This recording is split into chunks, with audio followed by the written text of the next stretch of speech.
મિત્રો, આજની સવારની પ્રેમી સલામ, જય મસીહ કી, પ્રેઝ ધ લોર્ડ, હાલેલુયા.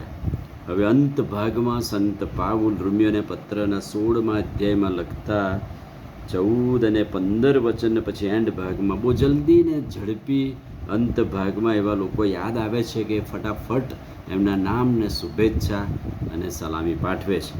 ઘણી બધી વાર આપણે જ્યારે પત્રો લખતા હતા ત્યારે શરૂઆતમાં થોડુંક લખીએ અને પછી અંત ભાગમાં જેમના નામ યાદ આવે એમના નામ આપણે ફટાફટ લખીને સલામી પાઠવતા હતા.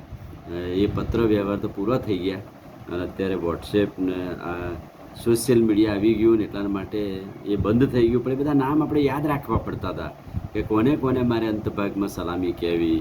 અને સંત પાઉલ એના પત્રમાં લખતા રોમિયોના કેટલાય લોકો એવા હતા કે જેમને બહુ ઝડપી ફટાફટ ખૂબ જ ઊંડાણથી ઉલ્લેખ કરી રહ્યા છે.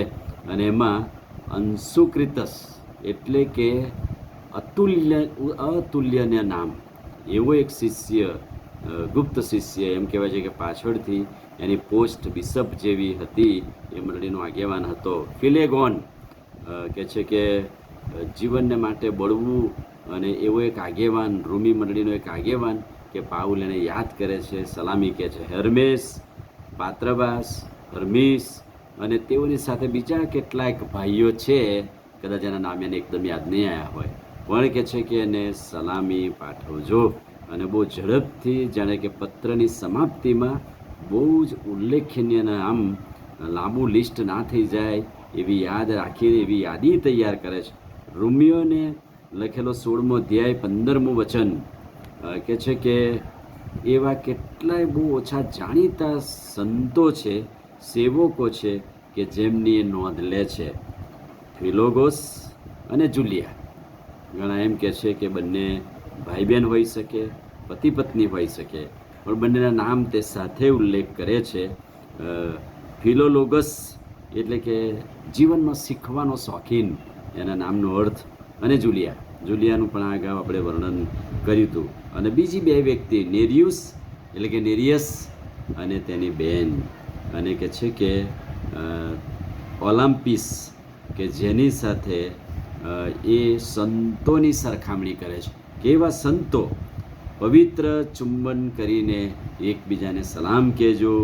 ખ્રિસ્તની સર્વ મંડળીઓ તમને પણ સલામ કહે છે. એટલે કે અંત ભાગમાં નેરિયસ અને તેની બેન કે જેઓ પ્રભુમાં છે, શીખવાની ભાવનાવાળા, સેવા કરવાવાળા એવા પાત્રોનું વર્ણન કરે છે. કેટલું લાંબુ લિસ્ટ સંત પાઉલે લખ્યું. હજુ તો એના બીજા પત્રોમાં કેટલા એવા નામ છે કે જેમનો ઉલ્લેખ અને એની સેવાની નોંધ સંત પાઉલે કરી છે. અને એવા જીવનો વિશે આપણે પ્રભુનો આભાર માનીએ છીએ કે સંત પાઉલ રોમમાં જાણે કે જેલમાં હતો અને જેલમાં રહીને રોમની મંડળીને પત્ર લખે છે ત્યારે કહે છે કે પત્રમાં એ કેટલા લોકોને ઓળખે છે. એ આ પણ યાદ રાખવું એક સેવકો તરીકે એક ખૂબી છે કે એવા નામોને યાદ રાખવા, એમને નામ સાથે બોલાવવા, એમની સેવાની નોંધ લેવી. અને આપણી સેવામાં પણ એવા કેટલાય નામ છે કે જેને આપણે બે પ્રકારે યાદ કરીએ છીએ. એક તો નેગેટિવ અને પોઝિટિવ.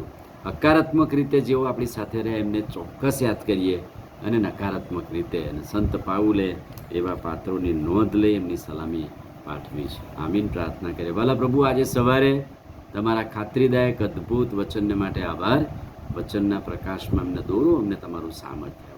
પ્રભુ ઈસુના નામમાં માંગીએ છીએ, સાંભળો ને માન્ય કરો. આમીન. God bless you.